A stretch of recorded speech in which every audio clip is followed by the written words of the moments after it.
Okay guys, this is Dana here. I'm going to be showing you how to hook up the voltage gauge and the oil pressure gauge, as a few of you have asked me. This is the beast here. As you can see, I got my voltage gauge installed as well as my temperature gauge. Easiest way to put these puppies in, I found, is a 2-inch hole saw. Pretty cheap. I think this one's about 10 bucks. Put it in your drill, cut right through there like butter.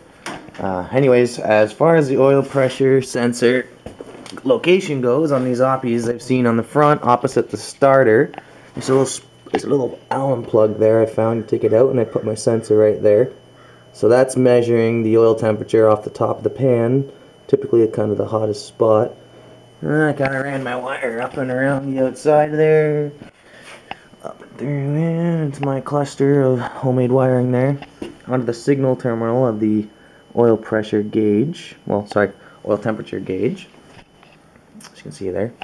And then for the battery gauge, basically all you're going to do is you're going to ground one side of it, and you're going to take the positive wire and you're going to take that feed off of the switched positive side of your ignition, which is usually going to be the terminal on your key switch that is energized when the key is on, because you only want that to be on when the key is on, so you can kind of get a rough idea of the battery voltage. Otherwise it's going to drain your battery if it's on all the time.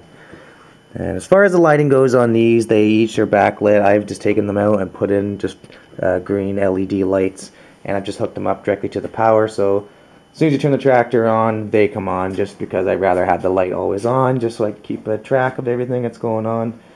But if you want, you can always tie the positives of your lights for the gauges into your tractor's headlight switch, so if you want, you can have the lights come on with the headlights. It's like a car, kind of. But anyway, guys, I hope that's been helpful. Hope that'll give you a bit more insight on how to hook them up on these Briggs Oppies. This actually is an 18 horse in the old green machine here, but you can, as I said, where the plug went in, there is a plug there that'll fit. Now you do need a 1/4 to 8-inch bushing to adapt the sensor to fit that plug. Otherwise, you can always use this one here. There's actually 2 on these.